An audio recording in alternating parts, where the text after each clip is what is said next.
Namo Ramana. A very warm welcome to all the devotees of Ramana Kendra Delhi for the Sunday Satsang with Mr. Michael James. I shall now request Narayanji at Bhagwan Shrine at Ramana Kendra Delhi to initiate the puja. Sir, please.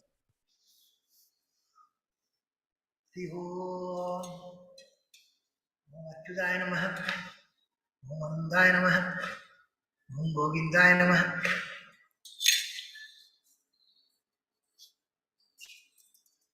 शुक्लांबरधरं विष्णुं शशिवर्णं चतुर्भुजं प्रसन्नवदनं ध्यायेत् सर्वविघ्नोपशान्तये ओम भुव ओम शिव ओम मह ओम जन ओम तव ओम सत्यम ओम तत्सर्ववर्ण्यं भर्गो देवस्य धीमहि धियो यो न प्रचोदयात् उमावज्योतिर्तमसुरम् नमोपात समस्त दुर्दशा द्वारा परमेश्वर की चित्तम अयमुक्त समुसद्दो महेंद्रो क्रंदो अयमुक्त समुसद्दो तदेव नगरम सदिनम तदेव तारावरम तदरम तदेव विद्यावरम दैववरम तदेव लक्ष्मी विदेते तेंग्रीं स्मरामि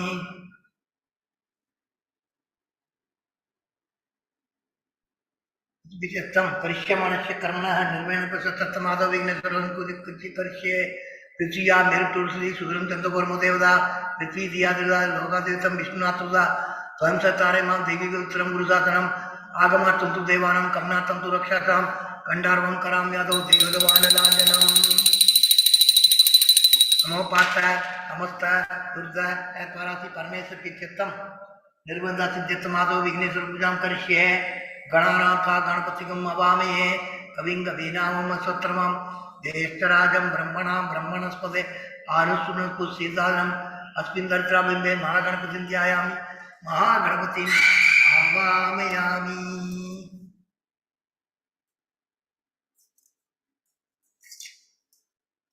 ओम महागणपतिये नमः आसनं समर्पयामि ओम महागणपतिये नमः अर्घ्यं समर्पयामि ओम महागणपतिये नमः पाद्यं समर्पयामि ओम महागणपतिये नमः आसनं समर्पयामि ओम महागणपतिये नमः उपचारि कट्टाणं समर्पयामि ओम महागणपतिये नमः ताणानं समर्पयामि ओम महागणपतिये नमः वस्त्रदात्तं अक्षतां समर्पयामि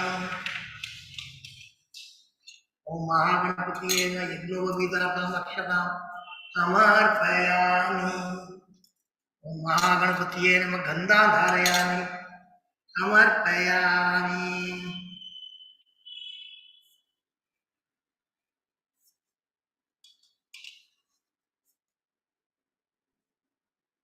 ओम महागणपतिये नमः गंधोपरि अक्षतां समर्पयामि ओम महागणपतिये नमः अलंकरणार्थम् अक्षतां समर्पयामि ओम महागणपतिये नमः हरिद्रा कुंकुमं समर्पयामि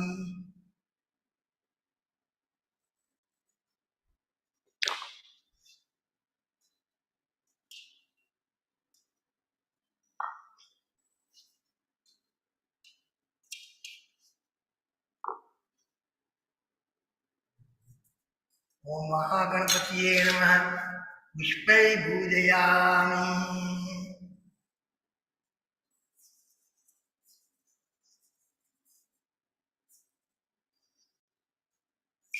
ओम उगाय नमः ओम एकदंताय नमः ओम कपिलाय नमः ओम गजकर्णकाय नमः ओम लंबोदराय नमः ओम विघटाय नमः ओम विघ्नराजाय नमः ओम विनायकाय नमः ओम धूमकेतवे नमः ओम गणाध्यक्षाय नमः ओम बालचंद्राय नमः ओम गजाननाय नमः ओम वक्रतुंडाय नमः ओम शूर्पकर्णाय नमः ओम हेरंबाय नमः ओम स्कंदमूर्धवाय नमः ओम सिद्धविनायकरे नमः ओम शंकरमोक्षविनायकरे नमः ओम आतुपुरविनायकरे नमः ओम महागणपतिये नमः नानाविधपरिमलपत्रपुष्पाणि समर्पयामि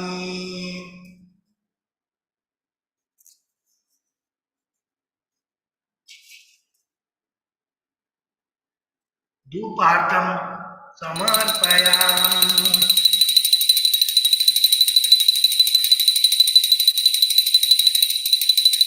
दीपार्थं समर्पयामि, अक्षतां समर्पयामि। ओम भूर्भुवस्सुवः तत्सवितुर्वरेण्यं भर्गो देवस्य धीमहि धियो यो न प्रचोदयात्। सत्यं दौर्जेन पठयामि। अमृतस्वहं स्वाहा, ओम प्राणाय स्वाहा, अपानाय स्वाहा, ओम ज्ञानाय स्वाहा, ओम दानाय स्वाहा, ओम समानाय स्वाहा, ब्रह्मणे स्वाहा। महागणपतिये नमः, महागणपतिये नमः, महागणपतिये नमः। नाट्यचक्रे नैवेद्यं समर्पयामि, मध्ये पानीयं समर्पयामि, अमृतोपचारोत्तरावसं समर्पयामि, कर्पूरं समर्पयामि।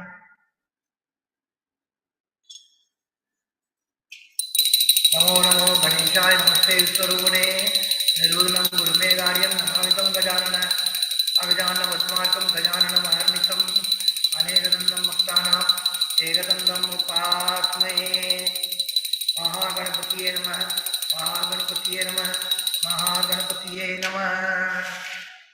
कर्पूरं समर्पयामि, नीराजनं समर्पयामि, नीराजनानन्तरं आस्मनीयं समर्पयामि।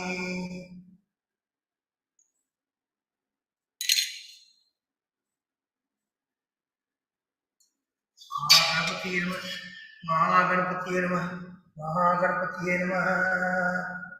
वक्रतुंड महाकाय, सूर्यकोटि समप्रभ, निर्विघ्नं कुरु मे देव, सर्वकार्येषु सर्वदा। गणपति प्रसादं शिरसा गृह्णामि। ओम भूं सोम ओम जनम तवं सत्यम, ओम तत्सवितुर्वरेण्यं भर्गो देवस्य धीमहि धियो यो न प्रचोदयात्। ओमो ज्योतिर्तमलं मनुष्यम्, होमोपात समस्त बुद्ध कैक्वर श्री परमेश्वर नित्यतम शुभे शोभने मूर्ते आद्य ब्रह्मण द्वितीय परार्थे श्रीवेदे पराकल्पे वैवस्वत मन्वन्तरे अष्टाविंशतितमे कलियुगे प्रथमे वादे जम्बूद्वीपे भारतवर्षे भरतखण्डे मेरो दक्षिणे पार्श्वे सगाप्ते अस्मिन् वर्तमाने जावावृके रघ्वादिनां अष्टमीतिथीयां षष्ट्या संवत्सराणां मध्ये शोभकृतनाम संवत्सरे उत्तरायणे वसंत ऋतु मेषमासे कृष्णपक्षे दशमीतिथ्यां सुपतितो भानुवासर युक्तायां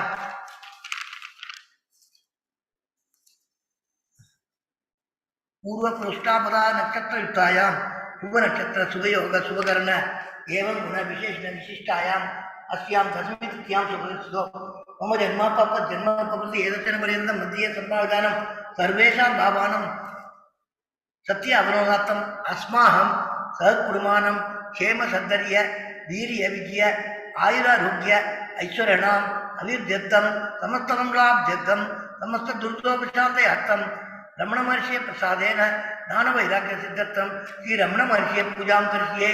तदंगम कलश पूजां स करिष्ये।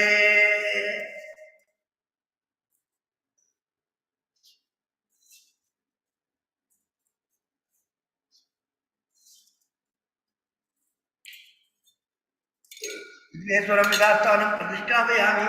शुभनाथे क्षेमाय पुनरागमनाय च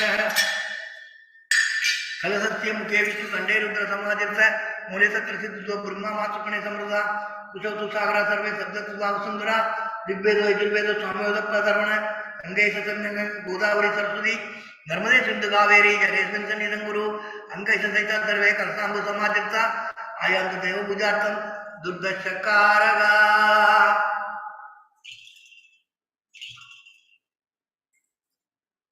कंबूरा सागरोत्पन्नो विष्णु विष्णु करे देवत पूजिते बजिए जाजने नमोस्तुते देवो देवार्य प्रोक्त जीव देव स्नानन अंजार निर्माल्यं स्वयं भवने पूजये। ओम सकलमनात्म शक्ति युक्ताय योग पीडात् परे नमः, आधार शक्तिये नमः, मूल प्रकृतिये नमः, आदिवराय नमः, आदिकुर्माय नमः, अनंताय नमः, पृथ्व्यै नमः, आदित्यादि नवग्रह दूतेभ्यो नमः, दशदिक्पालेभ्यो नमः। गुरुर्ब्रह्मा गुरुर्विष्णु गुरुर्देवो महेश्वरः गुरुर्साक्षात् परब्रह्म तस्मै श्री गुरवे नमः।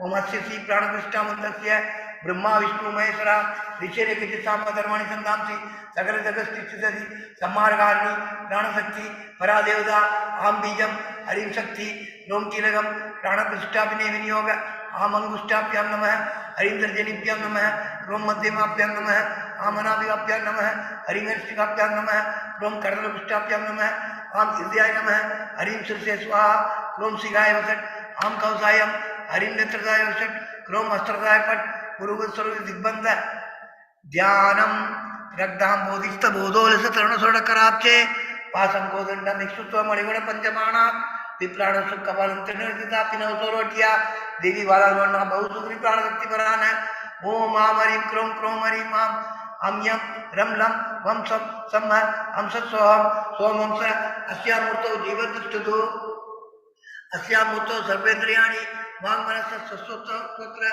दिव्या प्राणवाग पाणिपाद आयुपुस्तानि या कस्ति स्वस्ति सुखम तुरम दृष्टंदु स्वाहा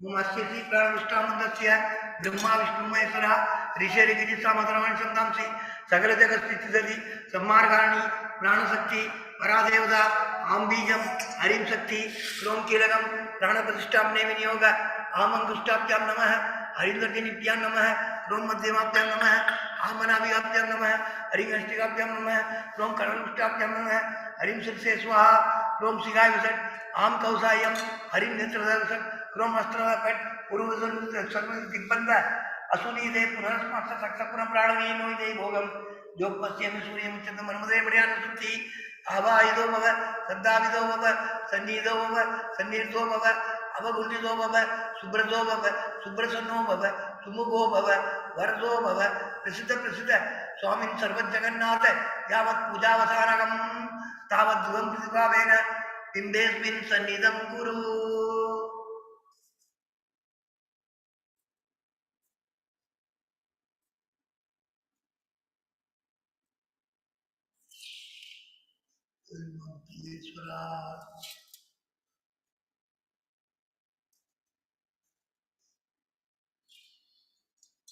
ओम भूर्भुवस्सुवः तत्सवितुर्वरेण्यं भर्गो देवस्य धीमहि धियो यो न प्रचोदयात् देवदत्तं प्रसवसत्यं दर्दनं प्रसन्नामि यमस्त्वं स्वाहा ओम प्राणाय स्वाहा ओम अपानाय स्वाहा ओम ज्ञानाय स्वाहा ओम उदानाय स्वाहा ओम समानाय स्वाहा ब्रह्मणे स्वाहा ओम नमो भगवते श्री अरुणाचल रमणाय नमः नमो भगवते श्री अरुणाचल रमणाय नमः नमो भगवते श्री अरुणाचल रमणाय नमः कात्याय नमः मुरुगाय नमः देवाय सुब्रह्मण्य दक्षिणामूर्ति नमः नटराजने भैरवे नंदीश्वराय शिव पार्वती नमः ओम नमः शिवाय नमः शिवाय नमः शिवाय नाट्यचक्रे निवेद्यं समर्पयामि मध्ये मध्ये पानीयम् अमृतपुत्रपुत्राभूतं समर्पयामि नीराजनं समर्पयामि नीराजनानन्तरम् आसमनीयं समर्पयामि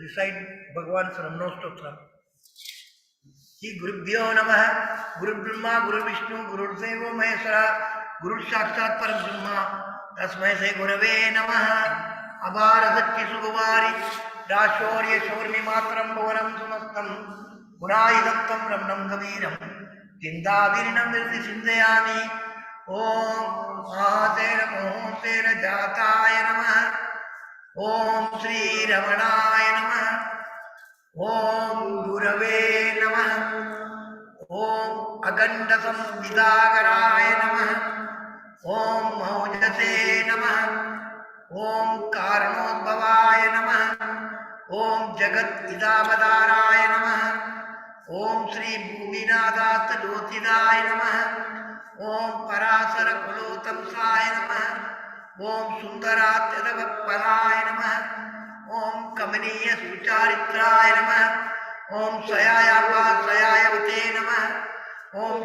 शोणासुलमहोलीन मानसाय नमः ओम स्वर्णस्तकाय नमः ओम श्रीमद्वादशान्त महास्त्रे लप्त विद्योदयाय नमः ओम महाशक्ति निवादेन प्रवृत्ताय नमः ओम परमार्थविदे नमः ओम दिव्यराय नमः ओम पितृप्रदान्वेषिणे नमः ओम इंदुमौलिना पितृपदे नमः ओम पितुरादेस्त सोमशैलं प्राप्ताय नमः ओम तपोमयाय नमः ओम उदासीनाय नमः, ओम महायोगिने नमः, ओम महोत्साहाय नमः, ओम कुशाग्रतिये नमः, ओम शांत संकल्प संप्रभाय नमः, ओम सुसुंदृते नमः, ओम सवित्रे नमः, ओम स्थिराय नमः, ओम तपस्वीन सर्वंगाय नमः, ओम पुल्लाबोध विलोचनाय नमः, ओम चंद्रिका सदास श्री मंडितानन मंडलाय नमः, ओम सूतवाट्यां समासीनाय नमः, ओम शून्यदाखिल विप्रमाय नमः, ओम वेद वेदांत तत्वज्ञाय नमः, ओम चिन्मुद्रिणे नमः, ओम त्रिगुणाधिकाय नमः, ओम विरूपाक्ष गुहावासाय नमः, ओम विराजत सरागतिये नमः, ओम उत्तिप्त नयनाय नमः, ओम पूर्णाय नमः,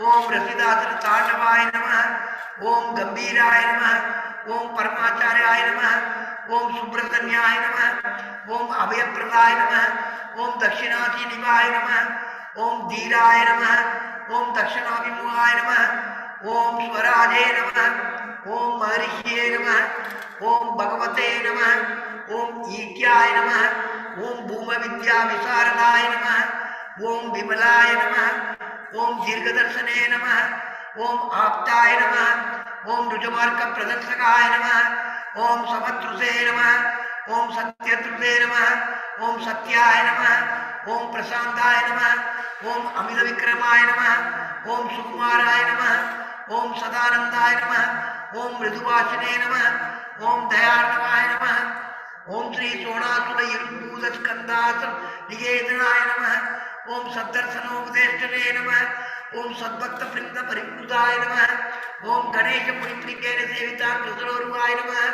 ओम गीतोपदेश कारादि ग्रंथ संसिग्न संशयाय नमः, ओम वर्णासम मदाधीताय नमः, ओम रसज्ञाय नमः, ओम सौम्याय नमः, ओम आत्मपदे नमः, ओम सर्वावधि मदत्तानां आराध्याय नमः, ओम सर्वसद्गुणिने नमः, ओम आत्मारामाय नमः, ओम महाभागाय नमः, ओम मातृमुक्ति विदायकाय नमः, ओम विनताय नमः, ओम विनुदाय नमः, ओम विप्राय नमः, ओम मुनीन्द्राय नमः, ओम भावगोज्वलाय नमः, ओम दर्शनादिक सम्मारणे नमः, ओम मौनेन स्वप्न बोधकाय नमः, ओम ईर्ष्यादिकर्ता नित्याय नमः, ओम स्मरणात्मक मोचकाय नमः, ओम अंतस्मिन घंटांशवे नमः, ओम संसार तारकाय नमः, ओम सोनादिष्टे नमः, ओम आर्त विद्या प्रकाशकाय नमः, ओम अविच्युत निज प्रज्ञाय नमः, ओम नैसर्गिक महातपसे नमः, ओम कमंडलुधराय नमः, ओम सुब्रगवीर वसनाय नमः, ओम गुहाय नमः, ओम दंडमाणिये नमः, ओम कृपापूर्णाय नमः, ओम पवरोग पिशक्वराय नमः, ओम स्कंदाय नमः, ओम देवतमाय नमः, ओम अमर्तयाय नमः, ओम सेनानिये नमः, ओम पुरुषोत्तमाय नमः।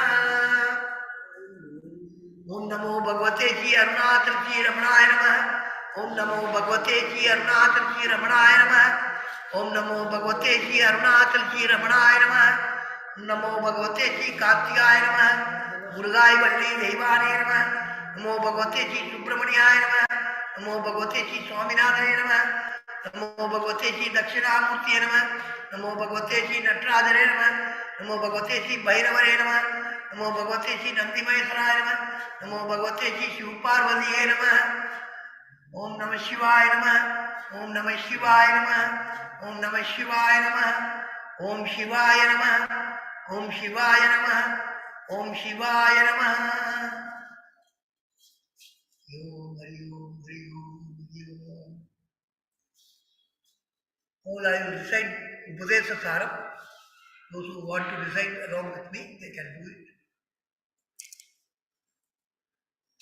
कर्तुराज्ञया प्रापदे फलम् कर्मगिम्बरम् कर्मगज्जनम् कृतिमागतो पदनकारणम् फलमशाश्वतम् तद्विरोधकम् ईश्वरार्पितम् नेच्छया कृतम् चित्तशोधकम् मुक्तिसाधकम् कायवाङ्मन कार्यमुत्तमम् पूजनं जप चिन्तनं क्रमात् जगतैषधी युगदेवनम् अष्टमूर्तिभृत् देवपूजनम् उद्धमस्तवा उज्जमन्दद सिद्धजं जप ज्ञानमत्तमम्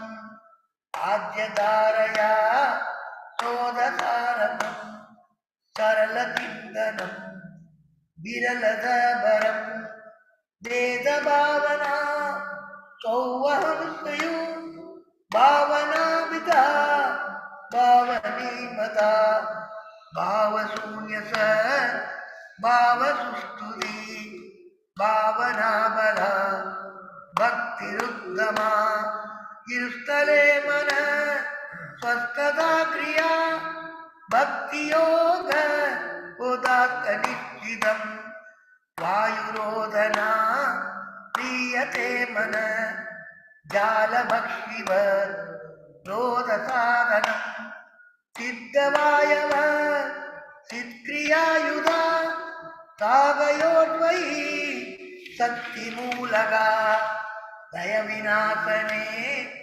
उभयरोदने लयकदं पुनः भवति नो मृदम् प्राणबन्धना लीनमानसम् एकचिन्तना नासमेत्यद नष्टमानसो दृष्टयोगिन कृत्यस्तिकिं स्वस्तिदं यद दृश्यवारिदं सिद्धमात्मन चित्वदर्शनं तत्त्वदर्शनं मानसं तुविं मार्गने गृहे दैवमानसं मार्गार्जवात् वृद्धयस्त्वहं वृद्धिमाश्रिता वृद्धयो मनो विद्यहं मन अहमयं कुतो भवति चिन्वद ऐपदत्यहं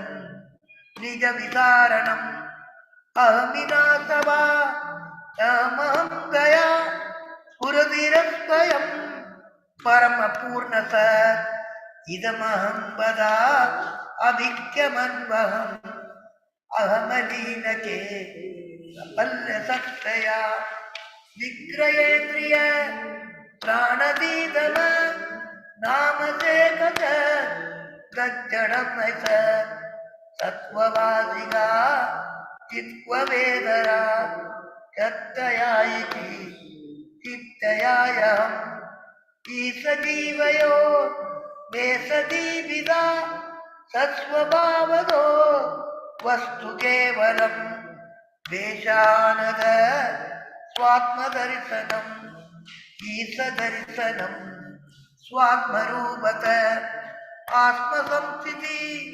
स्वात्मदर्शनम् आत्मनिर्भया आत्मनिष्ठदा ज्ञानवर्जिता ज्ञानहीनति ज्ञानमस्तिगुं नादुमन्दरम् किं स्वरूपमे आत्मदर्शने अव्यया भवा पूर्णसित्सुगं बन्धमुक्त्यदिं तम्बरं सुगं विन्ददीयति वस्तुदैविक अहमवेदकं निजविमानगं महतितं तवो रमणवागीयं महतितं तवो रमणवागीयं महतितं तवो रमणवागीयम्.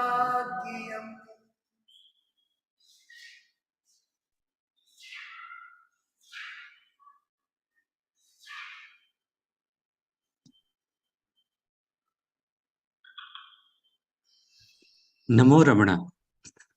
A very warm welcome to all the devotees of Ramana Kendra Delhi's Sunday Satsang with Mr. Michael James.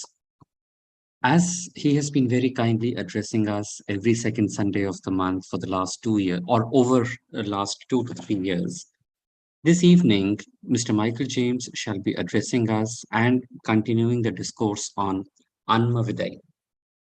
I would now request Mr. Michael James to take over and please continue the session. Over to you, sir. Namo Bhagavate Sri Arunachala Ramanaya. Namaskaram. for the past couple of months, we haven't been able to meet for one reason or another. So I will now continue from where we last left off. I think it was in February. That is, I was discussing the first verse of Adama Bidde. What Bhagavan says in this verse is, though oneself exists incessantly and indubitably as real, the body and world, which are unreal, arise sprouting as real.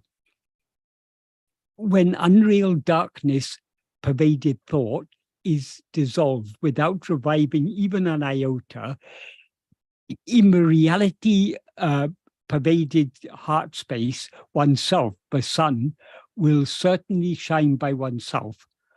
Darkness will cease, suffering will end, happiness will surge forth. The logical connection between the first sentence and the second sentence, that in the first sentence he says, though oneself exists incessantly and indubitably as real, the body and world, which are unreal, arise sprouting as real. In other words, what is actually real is only ourself, but the body and world arise seeming to be real. And this is what obscures what we actually are. And then in the second sentence, he says, when unreal darkness pervaded thought is dissolved without reviving an iota. So what is the connection between the first sentence and the second sentence? Is that the body and world are nothing but thought. So when thought is dissolved without reviving even an iota, in the reality pervaded heart space, oneself, the sun, will certainly shine by oneself. So I will continue with the explanations I was giving about this. That is, since thought alone is what prevents us being aware of ourselves as we actually are, as soon as all thoughts cease in such a manner that they can never reappear, our real nature will shine forth spontaneously. What appears as the body and world is nothing but thoughts. So in order for us to be aware of ourselves as pure awareness, the appearance of thoughts of any kind must cease. In sleep, all thoughts cease. So then we remain as pure awareness. But from sleep, we sooner or later arise again as ego in waking and dream. And then the body and world again. As soon as we rise as ego, body and world appear. Therefore, being impermanent, sleep is not the solution we are looking for. Like sleep, any state in which all thoughts cease, along with their root, namely ego, but from which they subsequently rise again, is just a state of manolaya. Manolaya means temporary dissolution of mind. Whereas the state from which they will never rise again is manonasa. That means annihilation or permanent dissolution of mind. So manonasa alone is the solution we should aim for. That is, it is manonasa Bhagavan is talking about in this verse, because he says, when thought ceases in such a manner that it can never revive, that is referring to manonasa. So the implication in this verse is, but we are, the goal we must seek is manonasa. And he also implies this in verse 13 of Upadesha. What he says in verse 13 of Upadesha is, Ileamum nasam irendu am odukum. That means dissolution is two, laya and nasa. That implies dissolution is, that means dissolution of mind is of two kinds, laya and nasa.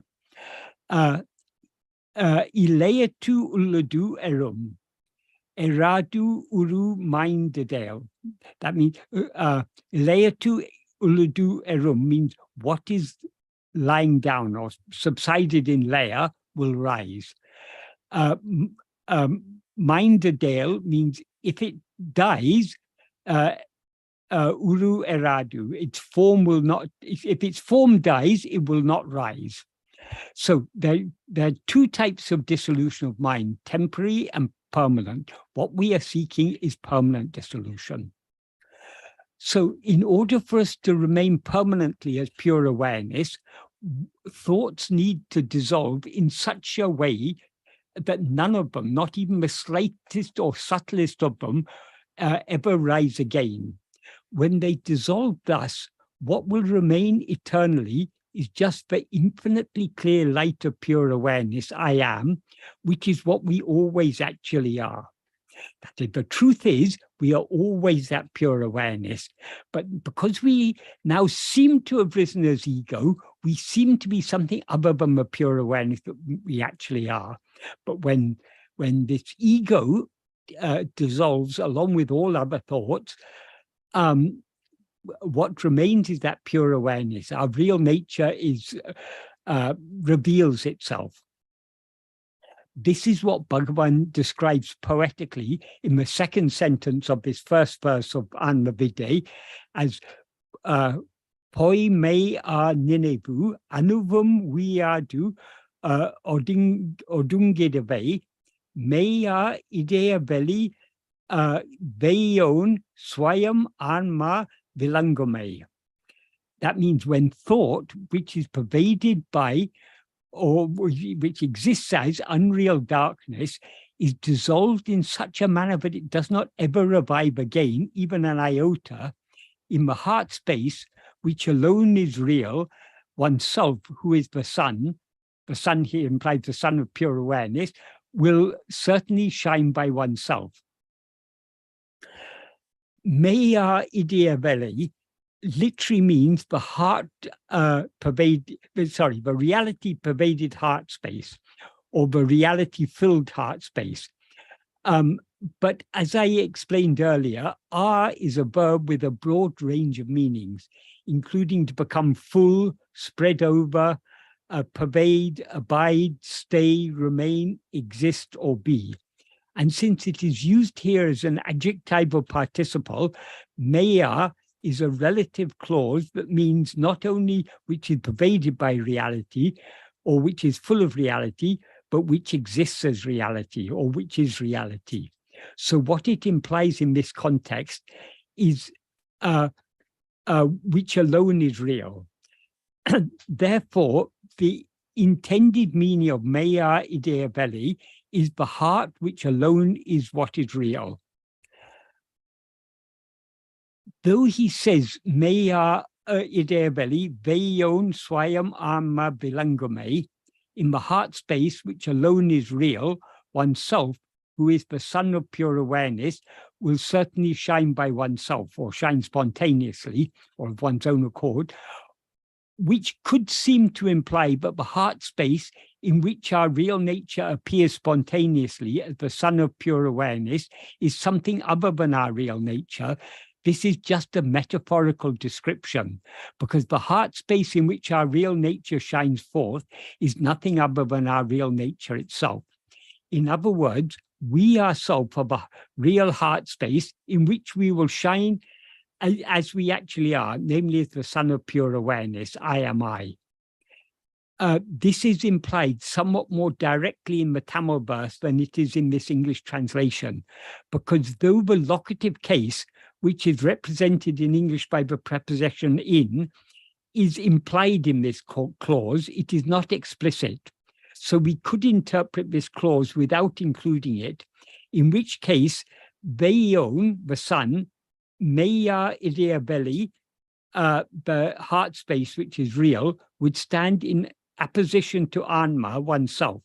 So this clause would then mean oneself, the sun of pure awareness, the heart space, which alone is real, will certainly shine by oneself, or shine spontaneously, or of one's own accord.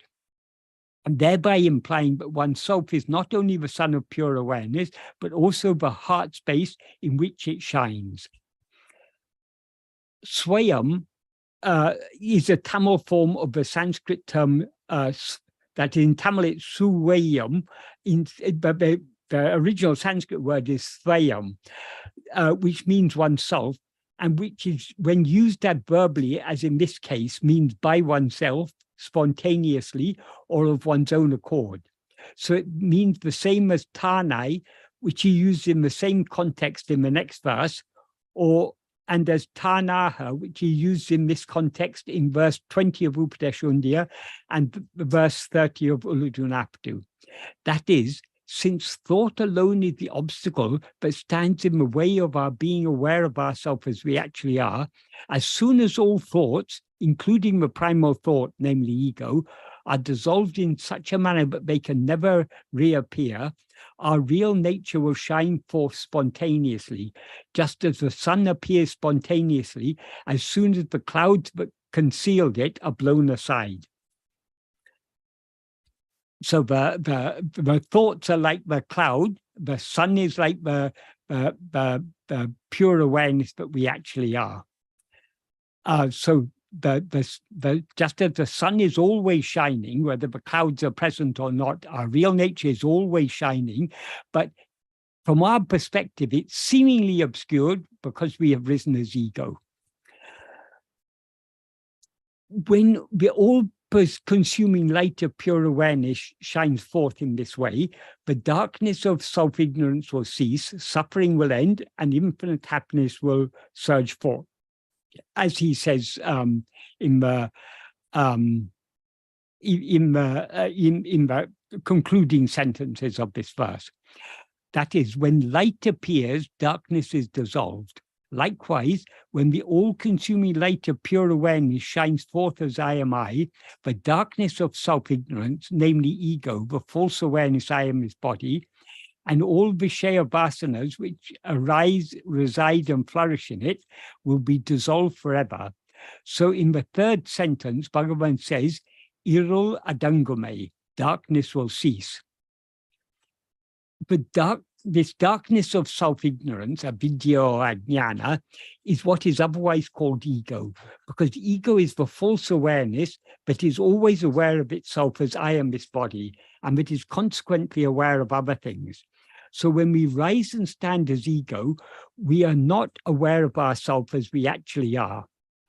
Since we limit ourselves as a finite body by rising as ego, we thereby fall a prey to desire, the seeds of which are our Vishaya vasanas. So the very nature of ourself as ego is not only to be self-ignorant, but also to have desire.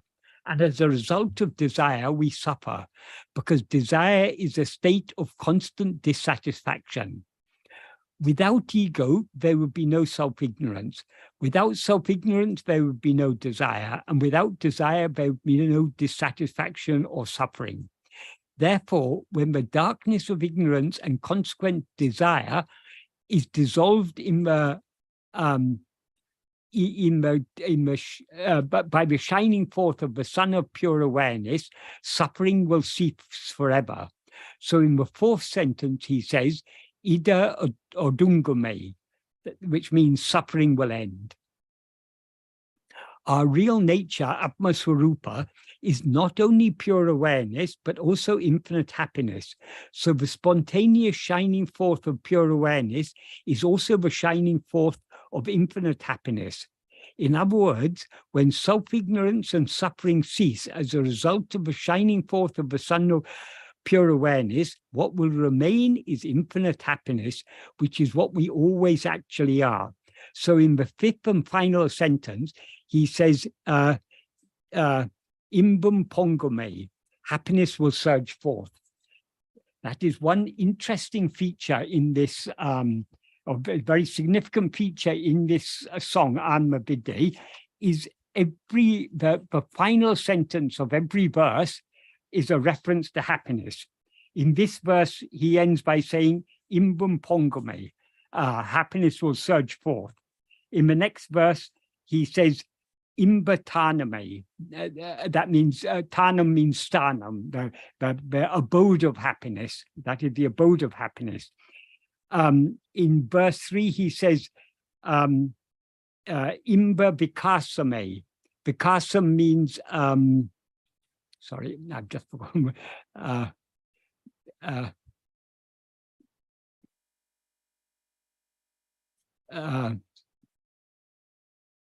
Imba Vikasame means, Vikasam means the blossoming of happiness. And in the fourth verse, he ends, Imba Vambodie, Ambodhi means the ocean. So it is the ocean of bliss alone. And in the fifth and final verse, he ends with the words, Imba Toname, happiness will appear or shine forth. So that is what he's emphasizing in the final sentence of all these verses, is that our real nature is happiness. So if we want to attain happiness, we need to know ourselves as we actually are.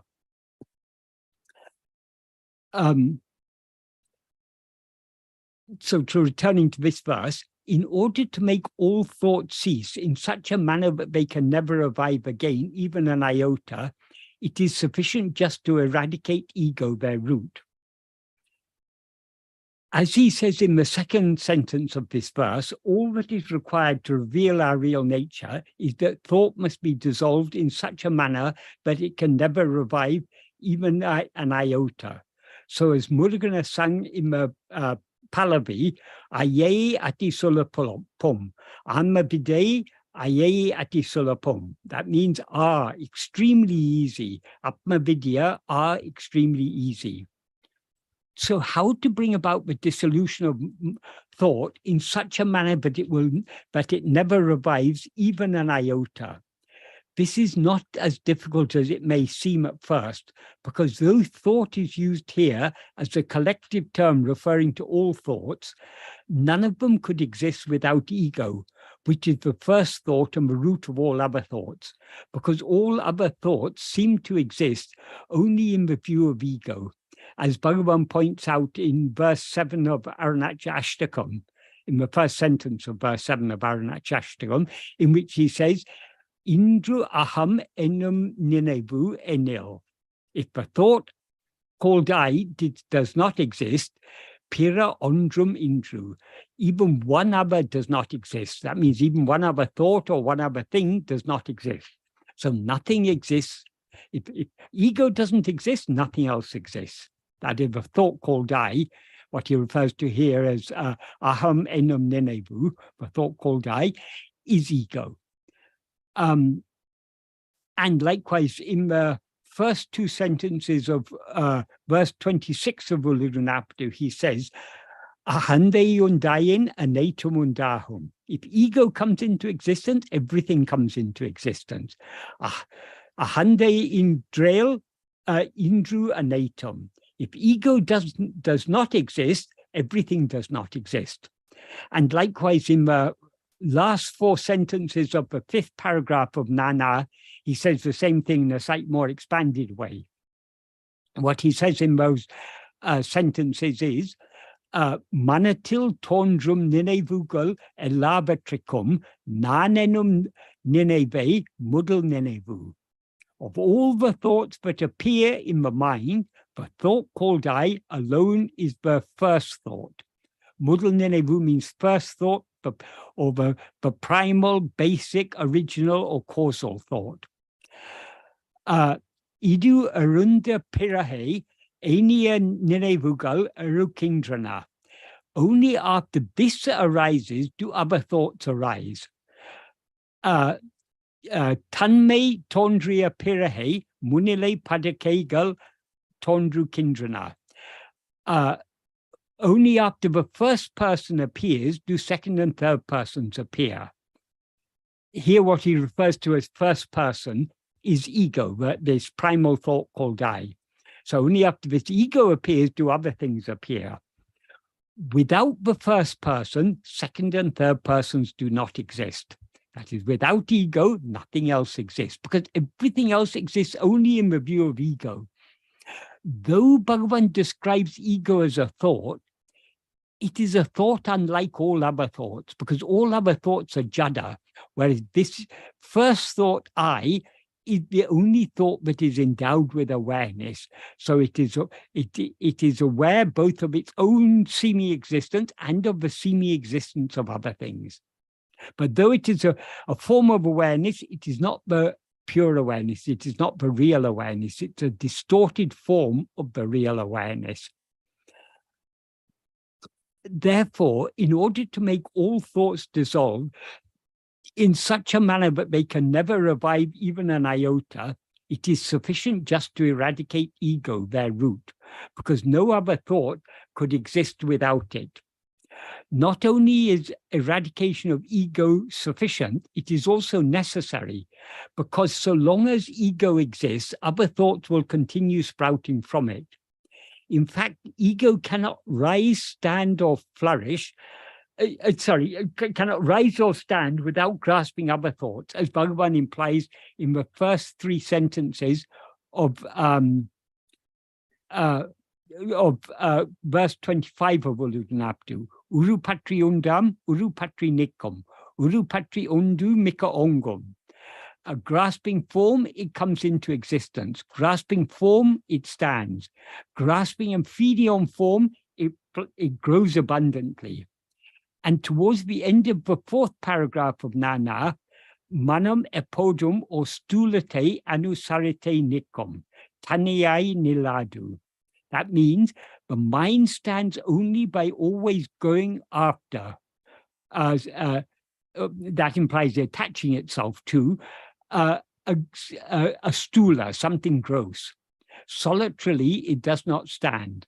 So without eradicating ego, we cannot eradicate all other thoughts. Only a state devoid of ego is truly a state devoid of thought.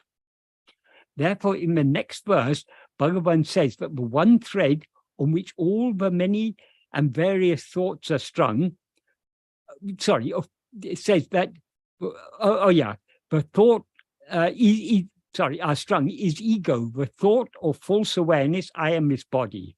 And if one goes within investigating what is the place or source from which ego spreads out, namely our real nature, which is our fundamental awareness of our own existence, I am, thoughts will cease and pure awareness, Atmajnana, will shine spontaneously as I am I. So this concludes my explanation of the first verse. So now I will go on to the second verse. What Bhagavan says in the second verse is,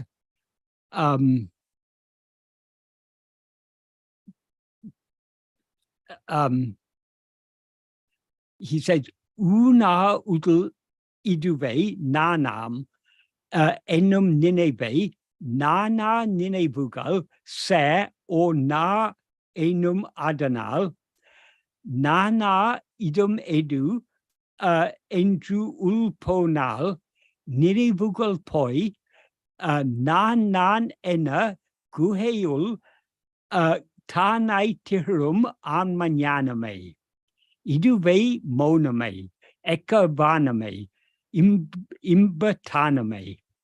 What that means is, since the thought, the body composed of flesh, itself is I, alone is the one thread of which the various thoughts are strung. If one goes within thus, what is the place from which I spread out?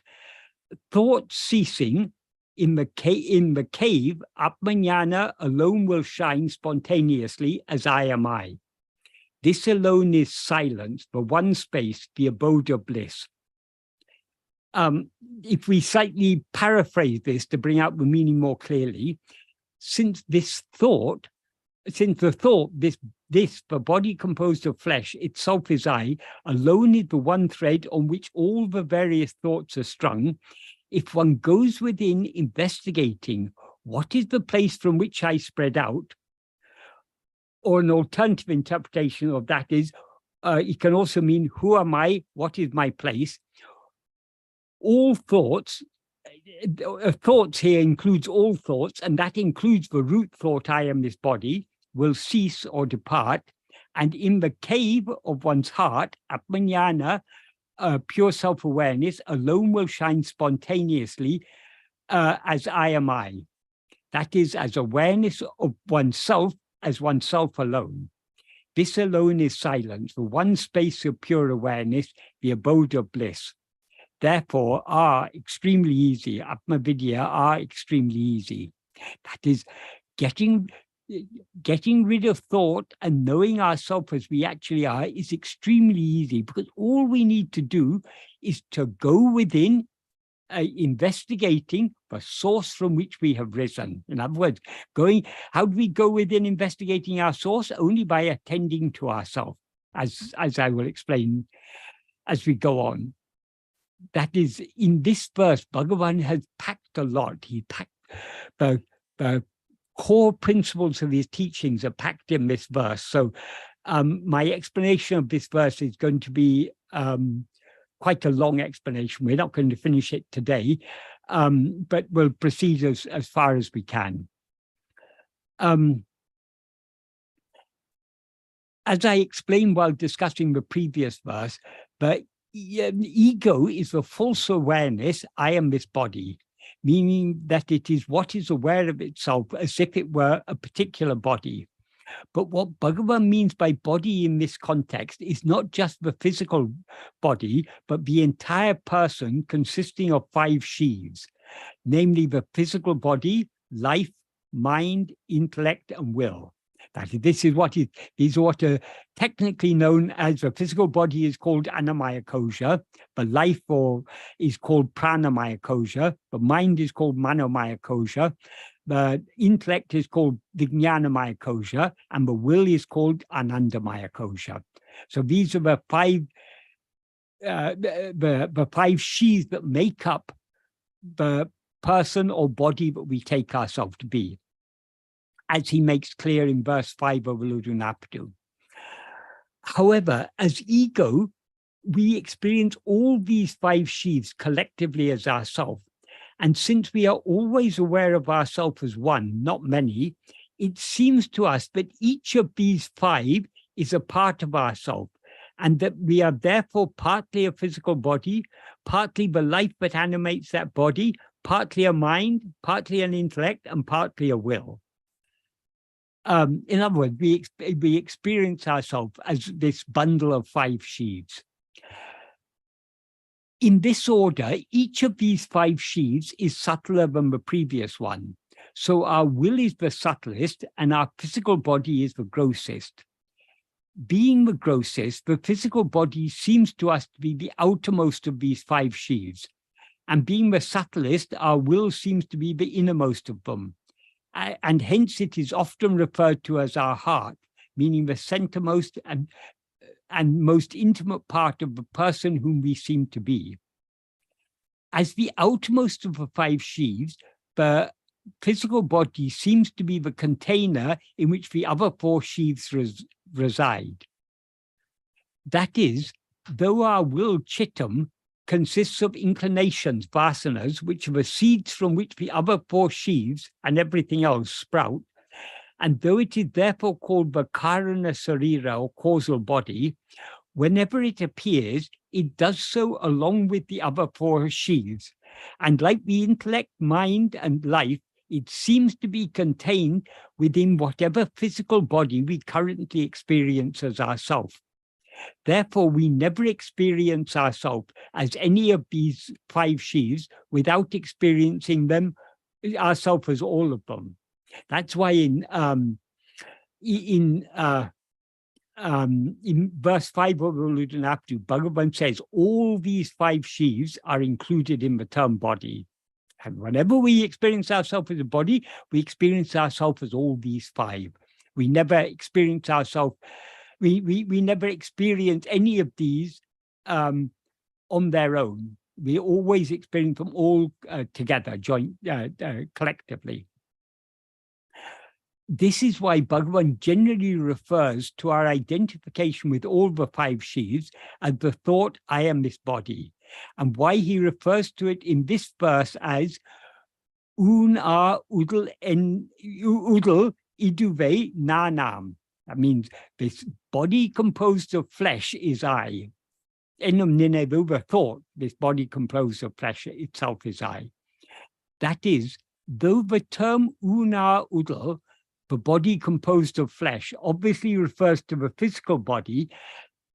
By implication, it also refers to the other four sheaths, because we are never aware of ourselves as a physical body without simultaneously being aware of ourselves as the life, mind, intellect, and will that seem to be contained within it and to animate it. That is, whenever we experience ourselves as I am this body, we never experience a dead body as ourselves. So the life is always there as part and parcel of the body. And we never experience ourselves as a sleeping body. So the body always seems to be awake. Even in dream, when we dream ourselves to be another body, we seem to be awake. So the body, whenever we are aware of ourselves as I am this body, we're aware not only of the body and the life that animates it, but also the mind, the intellect, and the will that are functioning within it. So all these five collectively are what Bhagavan refers to as body. And in this case, he refers to them as the body composed of flesh, because within this body composed of flesh are all these others. They're intrinsically present. Whenever we experience a body as I, we always experience all these five. Whenever we rise and stand as ego, we're aware of ourselves as if we were a body consisting of five sheaths. So this false awareness, I am a body, is the very nature of ego. And it is what Bhagavan sometimes refers to as the thought called I, or the thought called I am this body, or in this case, as the thought called Una Udal Iduve Nanam. This, the body composed of flesh, itself is I. So why does he call this false awareness a thought? According to him, everything other than pure awareness, which is our fundamental awareness of our own existence, I am, is just a thought, being a mental fabrication, manokalpana, and therefore mental in nature. The first mental fabrication and the root of all other mental fabrications is ego, which is this false awareness, I am this body. So it is a thought, nenevu, in the broadest sense, in the broad sense in which he uses this term. No thought is other than ego's awareness of it. So its awareness of anything other than pure awareness is a thought. And since ego is that which is aware of itself as something other than pure awareness, it is itself a thought. However, unlike all other thoughts, which are jada, devoid of awareness, and therefore not aware of anything, ego is aware both of itself and all other things. That is, as Bhagavan says in verse 24 of Uludhanapadu, ego what is called chit jada granti. That means a knot, granti, formed by the seeming entanglement of pure awareness, chit, with a body, which is non-aware, jada. So it seems, so it contains within itself an element of pure awareness. However, in ego, pure awareness is seemingly distorted and obscured by being mixed and conflated with the body and other thoughts, and hence it is sometimes described as chidabhasa, which means, abhasa means a likeness or semblance. It can also mean a reflected image. So chidabhasa means a semblance or reflected image of awareness, thereby indicating that it is not real awareness, it's not awareness as it actually is, that is, even though it could not seem to exist if it were not supported by pure awareness, which is its source, substance, reality, foundation, and essence. Since all other thoughts, which means everything other than pure awareness, seem to exist only in the view of ourself as ego, none of them could exist without ego. And hence Bhagavan says that ego is the root of all other thoughts. And in this verse, he describes it as Nana Ninevugul Se or Na, which means the one thread on which all the various or many thoughts are strung or joined. If we cut out the root of a plant, the plant will die. And if we cut the string that holds the beads of a necklace together, the necklace will be destroyed. Likewise, if we eradicate ego, the false awareness I am this body, everything else will cease to exist along with it.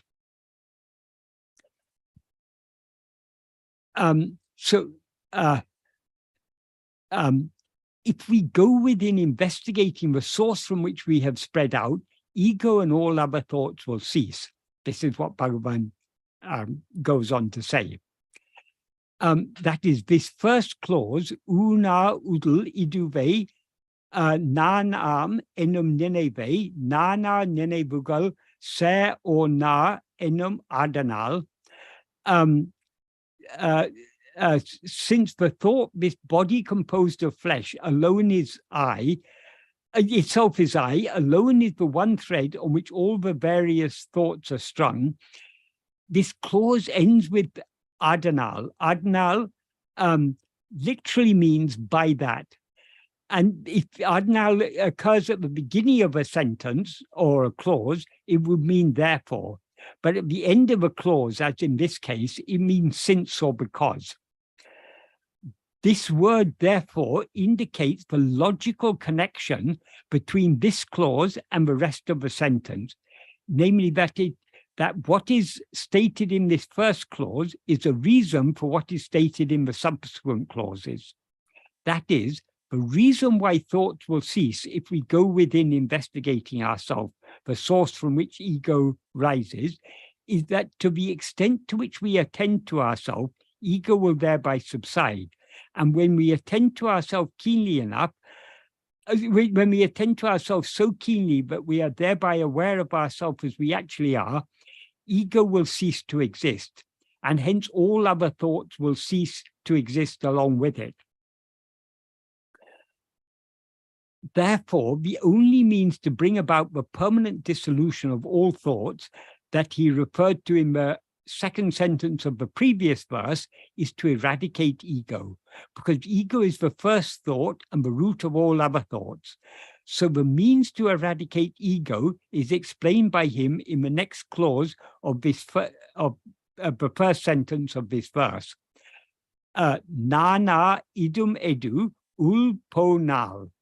That means if one goes within investigating what is the place from which I spread out. The word investigating is not explicit here. It's implied by the quotative participle endru. That in this context, that implies investigating. If one goes within investigating what is the place from which I spread out, this is the means that he gives us. That is, we can eradicate ego only by being aware of ourselves as we actually are. And we can be aware of ourselves as we actually are only by attending to ourselves so keenly that we thereby cease to be aware of anything else whatsoever. It is such keen self-attentiveness that Bhagavan describes in this clause, because to the extent to which we are keenly self-attentive, we will thereby sink deep within until eventually we dissolve and merge forever in the source from which we rose, namely the pure and fundamental awareness I am. Nana idum edu can be interpreted in two ways, because R is both the root of a verb, which in this context means to spread out, and an interrogative pronoun meaning who. If we take it to be a verb, it is acting here as an adjectival or relative participle. So in that case, nana idumedu means what is the place from which I spread out. Alternatively, if we take it to be an interrogative pronoun, nana idumedu means who am I, what is my place. In either case, idum, place, is used metaphorically to refer to the source from which I rises and the ground on which it stands. And this source or ground is nothing other than our own real nature, Atmaswarupa, which is the fundamental awareness that always shines within us as our own being, I am. Bhagavan sometimes described self-investigation, Atmavichara, as investigating who or what I am. And at other times, he described it as investigating the place from which I rise. But these are just two alternative ways of describing exactly the same practice, because we ourselves are the place or source from which we rise as ego. Just as what seems to be a snake is an illusory appearance, because what it actually is just a harmless rope, ego is an illusory appearance because what it actually is just pure awareness, which is our real nature. The rope is both what the snake actually is and the thing or source from which it appeared. Likewise, pure awareness is both what ego actually is, its substance or real nature, and the place, the thing or source from which it appeared. In order to see the snake as, in order to see that the snake is actually just a rope, we need to look at it very carefully. Likewise, in order to see that we, who now seem to be this form-grasping phantom-like demon called ego, are actually just pure awareness, we need to attend to ourselves very keenly. Attending to ourselves thus is self-investigation, which we can describe either as investigating what we, this ego, actually are, or equally well as investigating the place or source from which we have appeared or risen. Therefore, in this clause, nana idumedu endru ulponal, if one goes within investigating what is the place from which I spread out, it does not matter whether we interpret nana idumedu to mean either what is the place from which I spread out, or who am I and what is the place from which I appear. Because the place or source from which we appear, rise or spread out, is itself what we actually are. In the phrase nana idam, the place from which I spread out, there are two implications of the verb are, spread out, because nana idam implies firstly the source from which ego rises, and secondly, the source from which it immediately spreads out as other thoughts. That is, all thoughts, which means all phenomena, since all phenomena are just thoughts in the sense of mental phenomena, are just an expansion of ego, because what ego sees as all other thoughts is itself alone, as Bhagavan implies in verse 26 of Uludunapdu by saying, Ahandeya Yavamam, ego itself is everything. In other words, ego is the substance that appears as all other thoughts, because they appear and disappear only in the view of ourself as ego. So they have no existence independent of ego. They borrow their semi-existence from the semi-existence of ourself as ego. And ego borrows its semi-existence from the real existence of ourself as we actually are, namely Satchit, pure being awareness, which is the place or source from which it rises. Therefore, as soon as we rise as ego, we immediately spread out as the appearance of all other thoughts or phenomena. If we go within by keenly investigating ourselves, the source from which we have risen as ego, and then spread out as all other thoughts, and the ground that underlies and supports the appearance of ourself as ego, the thought, I am this body, namely ego, which is the first thought and the root of all other thoughts, will cease to exist, and hence all other thoughts will cease along with it. As he implies in the second and third clauses of this first sentence, Nana idum edu endru ulponal ninevugal poi. That means if one goes within investigating what is the place from which I spread out, thought ceasing. That is, in this context, the adverbial clause ninevugal poi, thought ceasing, implies that all thoughts, including the root thought, I am this body, will cease forever when we go within deeply enough by investigating our own being, I am, which is both our source and substance, meaning that it is the source from which we have risen and the one real substance that we actually are. Are there any questions? Have any questions been asked in the chat or on the YouTube, the live the live chat on YouTube? At this point in time, sir, we do not have any questions. Okay. If anyone wants to ask any questions, please just write in the chat, or either in the chat on Zoom or in the live chat on in YouTube, and then I'll, if possible, I'll try and answer them before the end. The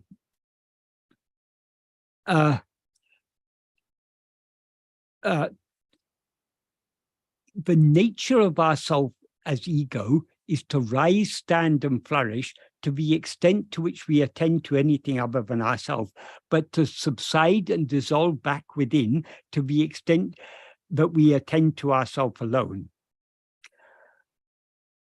Therefore, implied in these two clauses, nana idumedu, endru ulponal, nine vugal poi, if one goes within investigating what is the place from which I spread out, thought ceasing, is what is not only one of the most fundamental and essential principles of Bhagavan's teachings, but also the one that is of greatest practical significance, namely that we rise, stand, and flourish as ego to the extent to which we attend to anything other than ourselves, but subside back within to the extent that we attend only to our own being, I am. So if we sink deep within by attending to our being sufficiently cleanly, we will thereby dissolve and merge in it forever, never to rise again. And everything else, namely all thoughts or phenomena, will cease to exist along with us. This principle is implied by him in many of his verses and oral teachings, particularly in Uludunapadu, but it is expressed by him most clearly, succinctly, and comprehensively in verse 25 of Uludunapadu. What he says in verse 25 of Uludunapadu is, Urupatri undam, grasping form, it comes into existence. Urupatri nikkum, grasping form, it stands. Urupatri undu mika ongum, grasping and feeding on form, it grows abundantly. Uruvittu urupatrum, leaving form, it grasps form. Tedinal otum pidicum, if sought, it will take flight. Uruvatra payahande, the formless demon ego. What that implies is, such is the nature of this formless demon ego, or investigate. That is the final word of the verse is or, which means investigate or know. Since Bhagavan describes ego here as Uruvatra Pay, a formless demon or phantom or evil spirit, whatever forms it grasps are things other than itself. That is, since it itself is formless, if it grasps form, he's grasping things other than itself. So Urupatri, grasping form, implies grasping things other than itself. However, being a formless spirit, it has no means to grasp such things other than in its awareness. So in this context, patri, grasping, implies attending to and thereby being aware of. Therefore, the first four sentences of this verse, urupatri undam, urupatri nekum, urupatri undu mika ongum, uruvitu urupatrum. Grasping form, it comes into existence. Grasping form, it stands. Grasping and feeding on form, it grows abundantly. Leaving form, it grasps form. Imply, but the very nature of ego is to grasp forms, which means to attend to and to be aware of things other than itself, namely objects or phenomena of one kind or another. Without grasping forms or phenomena, it cannot come into existence, endure, or flourish. So they are the food on which it must constantly feed itself in order to survive. In other words, we seem to be ego, this false awareness that is always aware of itself as I am this body, only so long as we are attending to anything other than ourselves. So by attending to such things, by grasping form, that is, we are nourishing and perpetuating this illusory phantom called ego. How then can we eradicate ego? Only by attending to ourself alone, as Bhagavan implies in the 5th sentence of this verse, which is its logical conclusion. Tedinal otum pidicum. If sought, it will take flight. Though the passive conditional, if sought, is the clearest way to translate the conditional participle tedinal in this context, a more accurate translation of it would be if seeking, because it is not actually passive but active. Though in this case, it has neither an explicit subject or an explicit object. That's why it's easier in English to put it as a passive, though it's not actually passive. I mean, in English, it conveys it makes more sense in English if we put it as passive, but it's not actually passive. It's an active verb without an explicit subject or an explicit object. So what is the implied subject and the implied object of this conditional participle? In other words, what is to seek and what is to be sought? What is to be sought is ego, or rather the reality of ego. That is what ego actually is when it is divested of all its adjuncts. And what is to seek it is likewise ego, which means ourself as ego. Therefore, what tedinal, if seeking or if sought, implies is if we as ego seek the reality of ourself, or in other words, if we investigate ourselves by keenly attending to ourselves in order to see what we actually are. That is what Bhagavan implies by this single word, tedinal. Which is a conditional participle.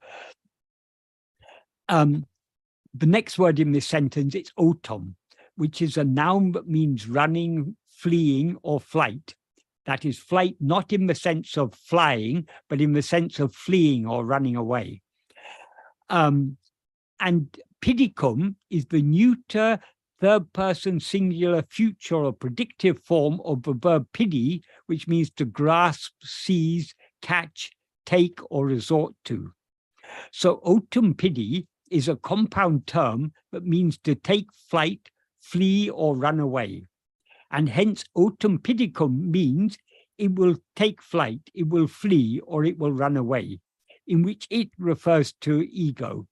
There's no word for it in Tamil, but it is implied in the form of a verb, because it's a neuter third person singular form. The implied pronoun is it, and what this implied it refers to is ego.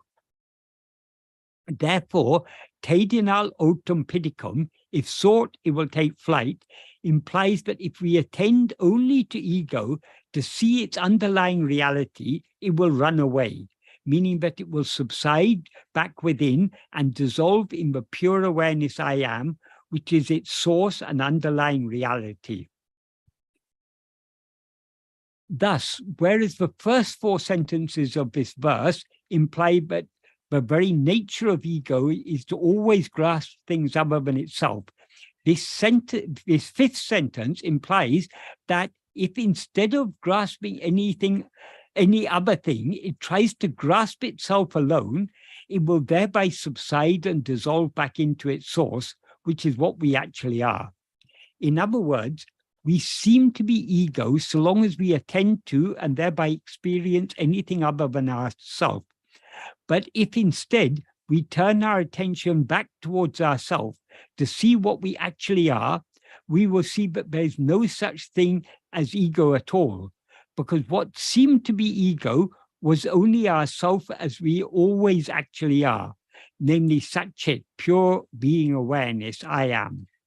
Or to put it even more simply, we seem to be ego only so long as we are looking elsewhere, looking at anything other than ourselves, that is. But if we look at ourselves carefully enough, we will not see any such thing as ego at all. What we will see in its place is only its underlying reality, namely Atmaswarupa, the real nature of ourself, which is pure, infinite, indivisible, and immutable being awareness, Satchit, which is eternally free of adjuncts, upadhis, and therefore never aware of itself as anything other than I am I. Since the nature of ego is to flourish so long as its existence is taken for granted, but to run away when it is investigated, Bhagavan used to illustrate this by telling a story about a wayfarer who posed as a bridegroom's friend. In earlier times in India, as most of you probably know, a wedding celebration typically lasted 5 days. It would take place in the village of the bride, whose family would host the family and friends of the bridegroom.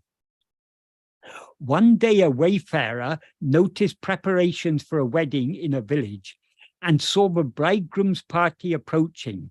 So he decided that this would be a good opportunity for him to feast and enjoy himself for 5 days. As the bridegroom's party entered the village, he joined them. And when they came near the bride's house, he entered ahead of them and started to give instructions to her party as if he were a representative of the bridegroom's party. He then welcomed the bridegroom's party as if he belonged to the bride's party. So he was duping each side. He was to the bride's party. The bride's party was led to believe that he belonged to the bridegroom's party, and the bridegroom's party was led to believe that he belonged to the bride's party. So he was very cleverly cheating both sides.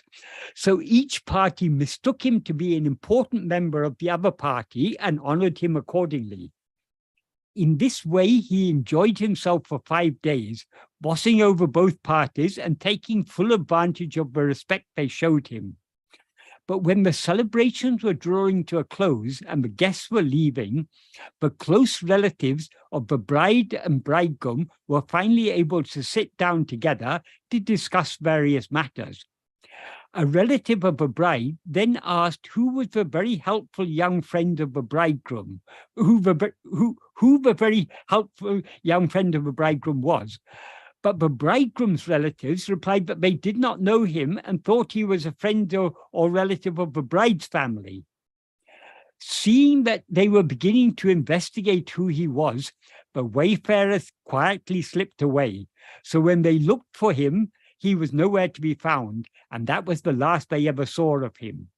Likewise, so long as we do not investigate who or what this ego actually is, it will boss over us and take full advantage of our ignorance and gullibility. But if we investigate it carefully enough, it will slip away, never to be found or to appear again.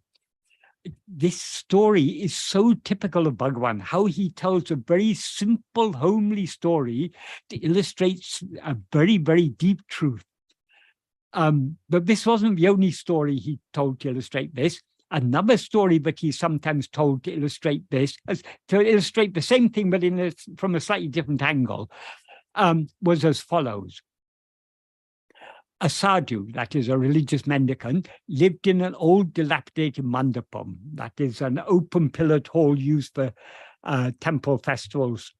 And that mandapam was outside the village. Once a day, he would go to a village to beg his food, which he would bring back to the mandapam. And after eating half of it, he would keep the other half in his begging bowl to eat the next morning. One morning he woke up and found his bowl was empty, so he understood that it must have been eaten by someone while he was sleeping. The next night, therefore, he wanted to remain vigilant in order to catch the thief, but he was eventually overcome by sleep, and after a while he was woken by a slurping sound. Opening his eyes, he saw a dog was licking the food from his bowl, but as soon as the dog noticed him looking at it, it ran away. Therefore, the next night, therefore, the next night, he was determined to be more vigilant.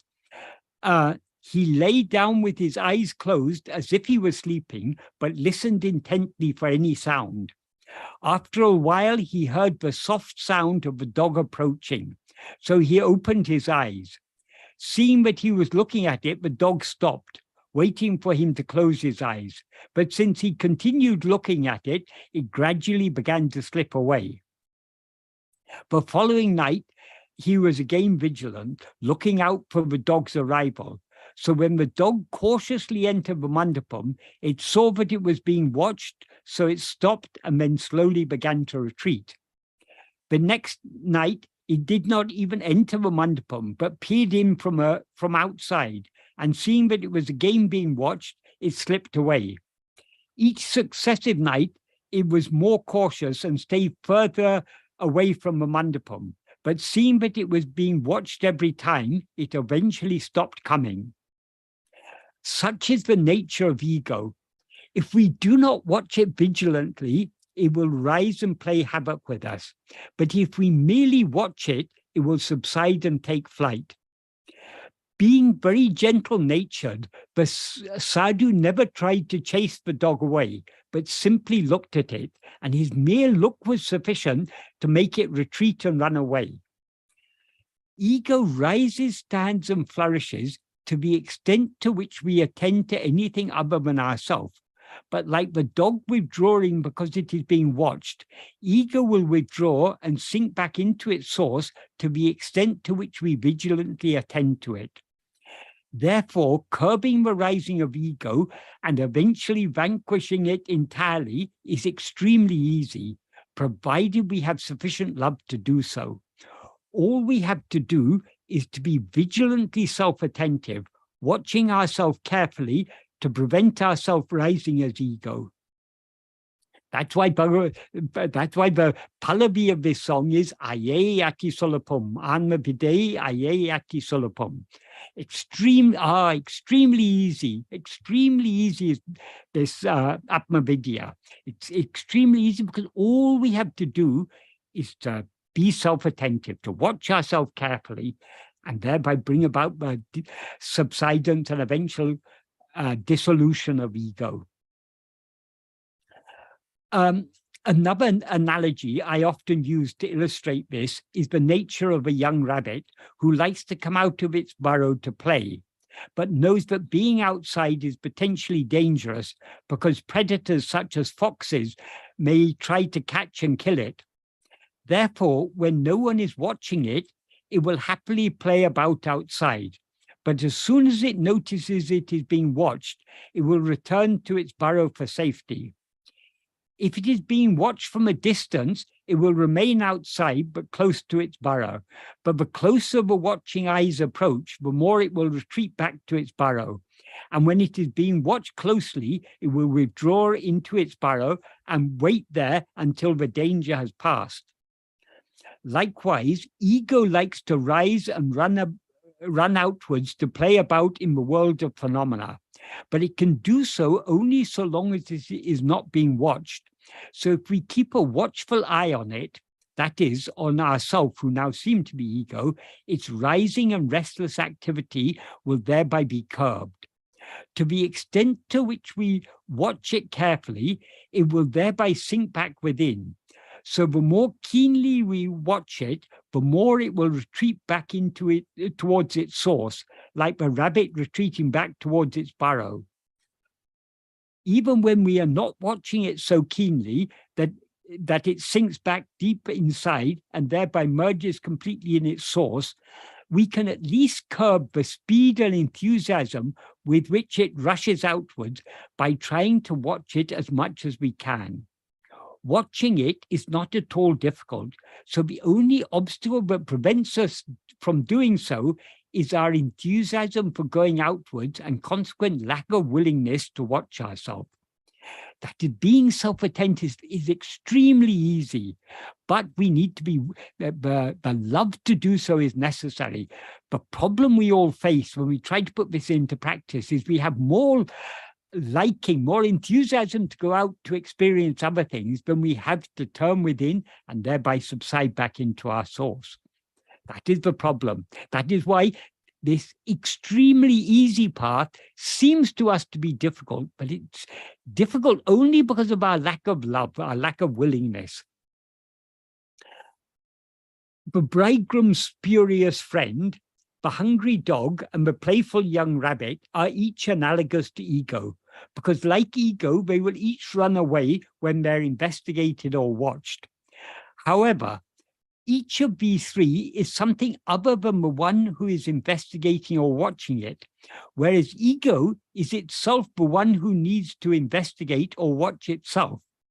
That is, when we look carefully at ego to see what it actually is, we are not looking at an object, but only at ourselves, who now seem to be ego. In other words, it is we as ego who need to investigate ourselves by being keenly self-attentive, because though ego is not what we actually are, it is not anything other than what we actually are. The rope is not a snake, but the snake is nothing other than the rope. So if we look at the snake carefully enough, it will in effect run away, because we will see that it is not actually a snake, but only a rope. That is, so long as we don't look at it carefully enough, it seems to be a snake. If we look at it carefully enough, the snake will disappear and only a rope will remain, because what it actually is a rope. So the disappearance of the snake is what Bhagavan describes in this verse as running away or taking flight. This verse means in verse 25 of Ulunaptu. Likewise, what we actually are is not ego, but ego is nothing other than what we actually are, namely Satchit. So if we, who now seem to be ego, look at ego carefully enough, it will in effect run away, because we will see that we are not actually ego, but only Satchit. Since ego will run away, meaning that it will cease to exist when we attend to ourselves keenly enough, and since everything else, all other thoughts, namely all forms, objects, or phenomena, seem to exist only in the view of ourself as ego, when ego ceases to exist as a result of our vigilant self-investigation, everything else will cease to exist along with it, as Bhagavan implies in verse 26 of Uludunaptu. That is, earlier I talked about verse 25. Verse 26 is a continuity of the same idea. What Bhagavan says in verse 26 of Ulunaptu is, Ahandayundayan anatumundahum. If ego comes into existence, everything comes into existence. Ahandayindrel indruanatum. If ego doesn't exist, everything doesn't exist. Ahandaye yabamam. Ego itself is everything. Adalal yadu idu endru nadale ovudul yabamena or. Therefore, know that investigating what this ego is alone is giving up everything. That is, since ego will cease to exist if we investigate it, and since everything else exists only if ego exists, if we investigate ego, not only will ego cease to exist, everything else will cease to exist along with it. So Bhagavan says, ovadal yabam, it's giving up everything. That is why great love is required to follow this path, because if we don't have sufficient love to surrender ourselves completely, we will not be able to go deep in this path. So that love to surrender ourselves is the key to success in this path. That's why Bhagavan always used to say, bhakti is the mother of jnana. bhakti means that love to surrender ourselves, that love to give up everything and surrendering ourselves, giving up ourselves means giving up everything, because everything else seems to exist only in the view of ourselves as ego. This is why he says in the second and third clauses of the first sentence of this second verse of Anma Vidya, Nana idum edu enju ulponal ninevugal poi. If one goes within investigating what is the place from which I spread out, thought ceasing. That is, since ego is the first thought, namely the thought I am this body, since ego, which is the first thought, namely the thought I am this body, will cease to exist when we investigate ourselves, the source from which we have risen as ego and spread out as everything else, keenly enough, that is when we investigate ourselves keenly enough, all other thoughts will cease to exist along with it. So investigating ourselves entails giving up not only ego, but also everything else. I think we're nearing the time for completion, but have any questions come either in the Zoom chat or in the live chat on YouTube? Sir, there were two questions raised by Mr. Sushil Motwani Yes. on the YouTube, which I have pasted here in the Zoom chat. If you may prefer, I can read them out to you. Yes, please do. Sure. So the first question, and I quote, while practicing self-inquiry, at times there is a brief period of thoughtlessness, and there is a feeling of being self-aware or holding on to the I before thoughts begin again. What should one do at that time?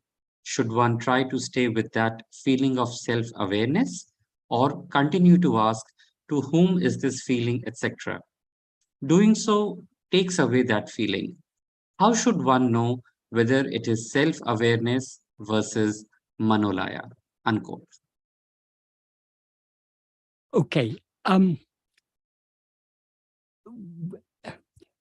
The state, we during practice, until we reach our goal, we are never completely free of thought, because so long as ego is present, other thoughts are also present, at least to some extent. And ego is the first thought. So what we call a state of thoughtlessness is a relative calmness of mind. That is when the superficial mental activity, the mental chatter, when that quietens down, it seems to us to be a thought-free state, but it's not a totally thought-free state. So long as we are aware, I am meditating, I am sitting here, and we're aware of our surroundings, all these things are thought.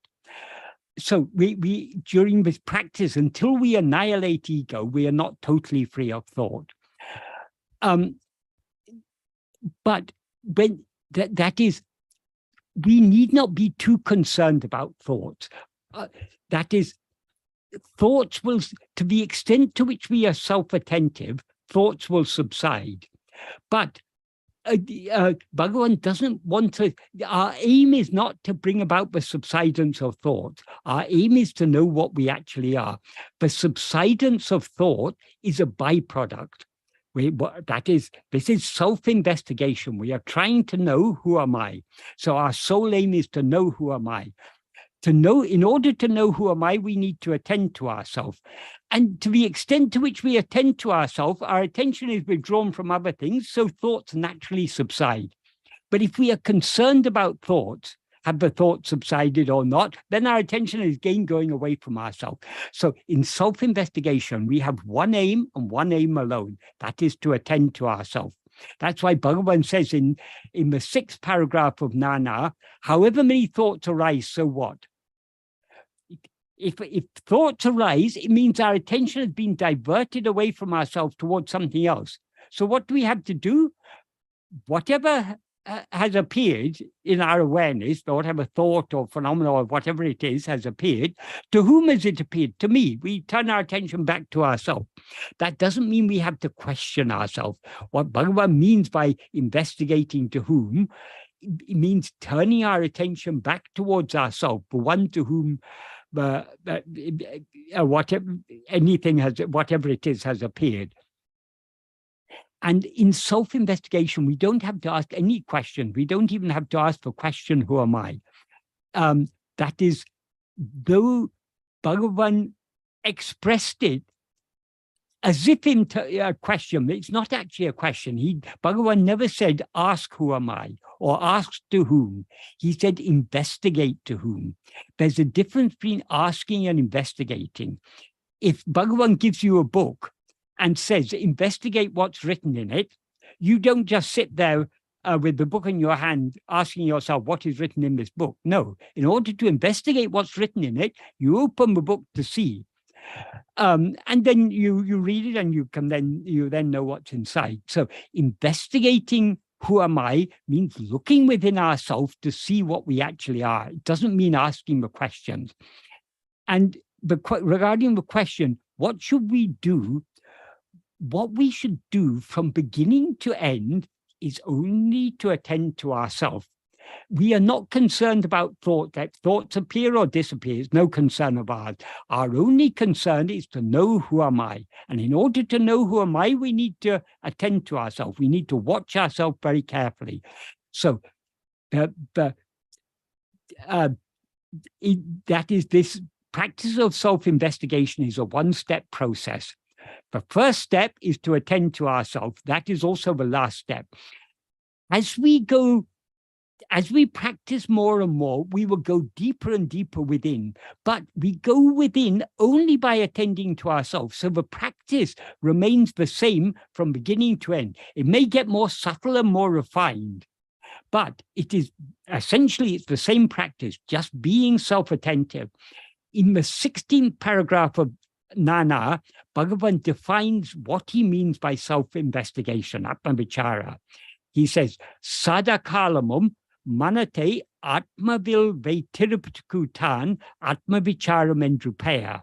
That means the name atma-vichara refers only to always keeping the mind on oneself, or in oneself, on it's a locative case, we can take it either way. So keeping our mind on ourselves means keeping our attention on ourselves.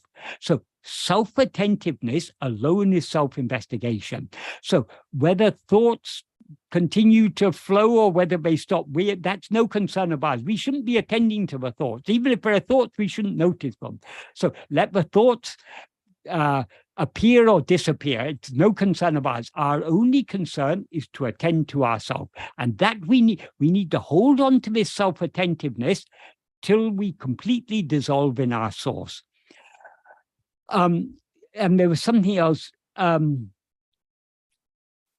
is another thing to understand, is the self-awareness, that is the awareness I am, is ever present. Our aim is to attend to this awareness more and more in order to see what we actually are. But it's not that this awareness appears, the awareness is ever present. It's just like if you go to a cinema and to watch a film, you sit there for 3 hours looking at a screen. But generally, because we're more interested in the pictures that are projected on the screen, we are caught up in that story of whatever the film is, and we overlook the screen. But actually, what are we looking at all the time? We're looking only at the screen. So this awareness I am, this self-awareness, is the screen on which all the pictures of our life, all our experiences, everything appears only on this screen. We overlook the screen because we're more interested in the pictures. But our aim is to, because the pictures are not real, they're just a fleeting appearance. What is real is only the screen, that fundamental awareness I am. So we need to begin noticing that screen. The more we notice the screen, the less we will notice the pictures. and vice versa. So our aim is to notice the screen, because we're always looking at the screen, but we're just overlooking it because we're more interested in the pictures. So I hope that adequately answers that question. Do we have time for the second question? Sir, I will read the question out. If you think it can be wrapped up quickly, Yes. you might like to take it today, else next week, Yeah. next month. Here is the second question, and I quote, is there any significance of the Shri Chakra yantra in this path? Does it help in driving the mind inwards, like gazing at Bhagavan's face as answered by you to Swami Sarvapriyananda? Unquote. No, this Sri Chakra has no significance whatsoever in Bhagavan's teachings. The Sri Chakra was installed there in Bhagavan's mother's Sannidhi by people who believed in such things. Actually, to tell the truth, there was absolutely no need to install a Sri Chakra there, because why that Matrukeshwara temple is sacred? It is sacred not because of the Sri Chakra. It is sacred because it is the samadhi of a jnani, and a very special jnani at that. That is that body of Bhagavan's mother. That was the body that was served as a temple for. I mean, in her womb she carried Bhagavan. So it's such a sacred body. So it is because of the jnana that she attained at the last moment of her life, and because of the great blessing that she had to be the mother of the greatest of all great. I mean, we can't say how great Bhagavan is. So that temple is sacred because Bhagavan's mother, who was a jnani, was buried there. The reason Sri Chakras are installed in temples is to give power to the temple. But what greater power is there than jnana? So if they really understood, if the people who built the temple really understood the greatness of Mother, they would not have felt any need to install this Sri Chakra. It was not Bhagavan who asked them to install this Sri Chakra. Bhagavan is not. This Sri Chakra belongs, it's a tantric form of worship.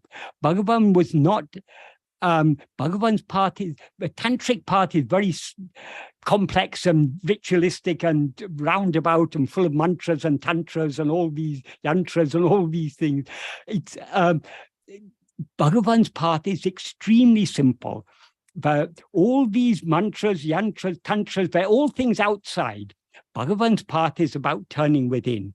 So the Sri Chakra has nothing to do with Bhagavan's path. For those who like to worship it, and those who worship it, they're usually worshiping it for some gain. They believe if they worship it, it will. People who want to, who pays to have Sri Chakra Puja done, they're doing it because they want some good blessings for their family or whatever. But if we're following Bhagavan's path, none of this Kamyata worship will appeal to us. So for those who are truly following Bhagavan's path, this Sri Chakra is completely unnecessary. That doesn't mean it's not appropriate for others to worship it. Those who are inclined to worship such things, Bhagavan was not against any form of worship. But if we are following Bhagavan's path is essentially a path of turning within. And if at all our mind is going outwards, Bhagavan has worship. Who did Bhagavan worship? Did Bhagavan ever worship any Sri Chakra? No.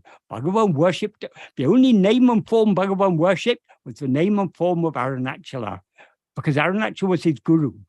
So like we shall follow Bhagavan's example. If at all we feel inclined to worship any name and form, we have the name and form of Arunachala and the name and form of Bhagavan.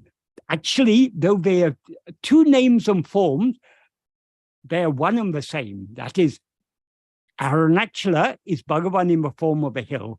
Arunachala sorry, Bhagavan, that is Arunachala in human form. They are one and the same. So if we want to worship any external form, we have more than enough in the form of Arunachala and the form of Bhagavan. We don't need to worship any other name and form. So, and what is the efficacy of worship, of thinking of Arunachala or thinking of Bhagavan or looking at them? They have, because they are, that is, those two names and forms appear for one purpose and one purpose alone, to turn our mind back within. What was it that Arunachala taught Bhagavan? He says in Aksharam, Tirambiyaham dinam ahaka dinam Tirambiyaham tane dinam ahakankan terium. Turning within, see yourself daily with the inner eye. It will be known. So this is the teaching of Arunachala. This is the teaching of Bhagavan. So those external names and forms appeared only to turn our attention within.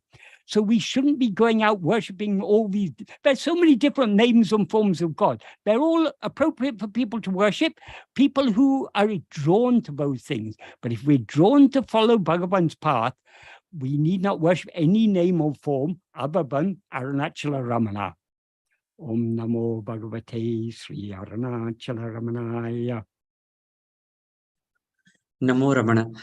Thank you so much, Mr. James, for the wonderful session. And we did miss you for the last couple of months.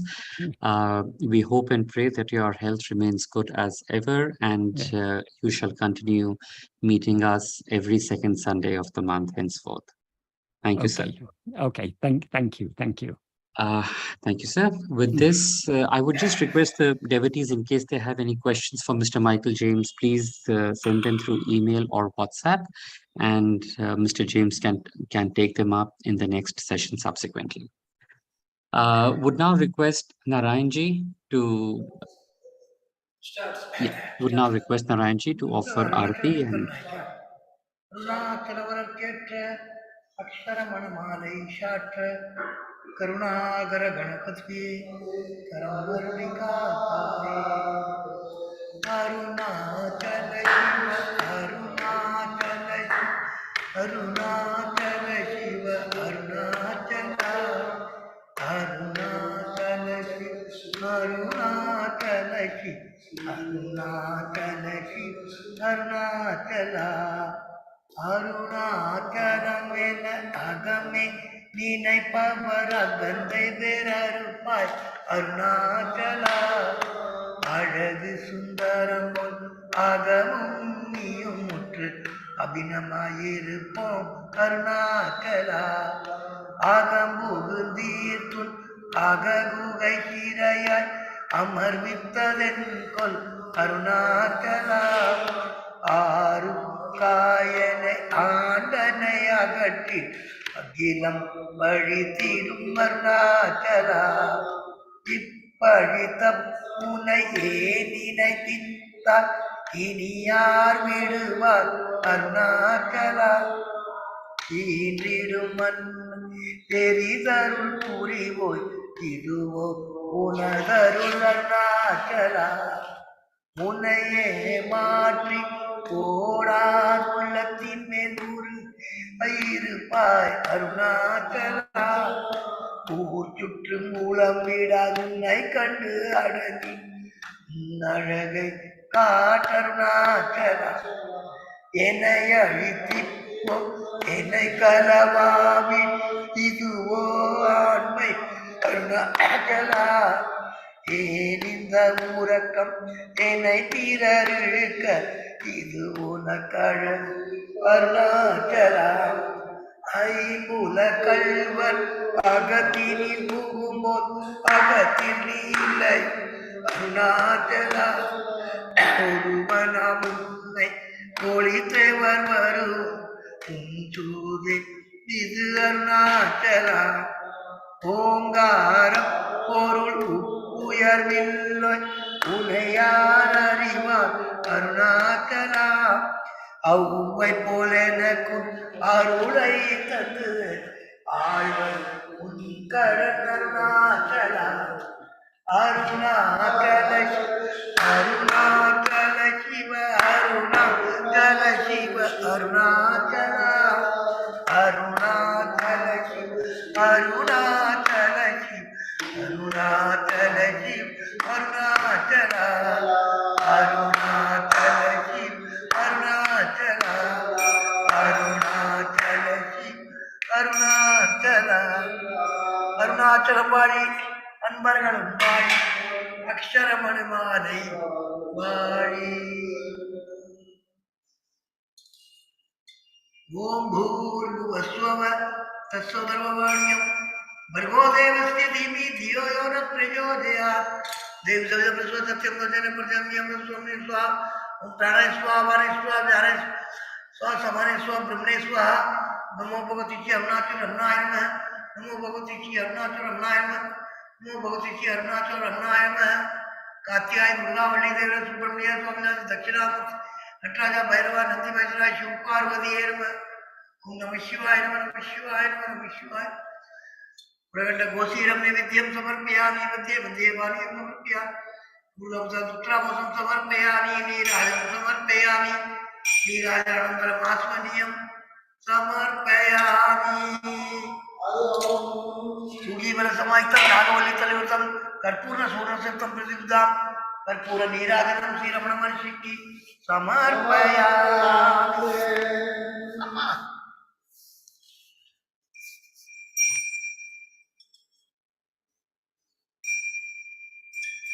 ओम राजाधिराजा सत्यसायिने नमो वयं परिसमाय कुर्महे नमे राम राम रामाय मह्यं कामे सर्वभूतां सदातु कुबेराय वैष्णाय शरणाय नमः कर्पूरं समर्पयामि नीराजनं समर्पयामि नीराजनं ब्रह्मात्मन्यं समर्पयामि।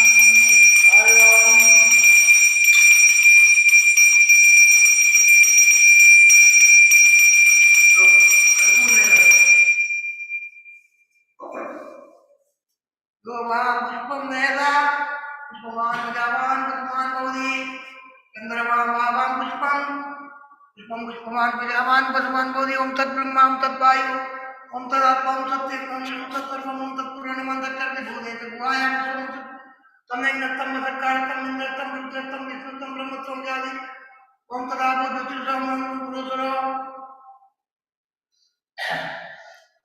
जो वेदा जो वेदांत सत्य प्रतिष्ठित है तस्य प्रकृति तस्य परसमयेश्वर है मंत्र पुष्पम श्री नमः के समर्पयामि सत्कर्मार्पणमस्तु हरि ओम हरि ओम हरि ओम। यानि यानि सर्वपापानि निर्मातृतानि च तानि तानि विनश्यन्ति प्रगच्छन् पदे पदे।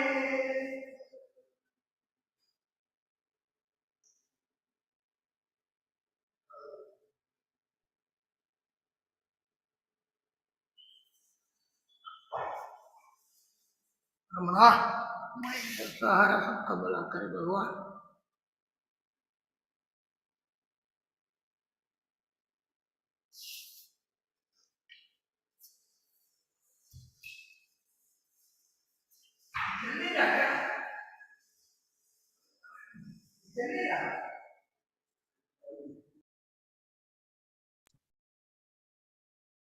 Namo Ramana.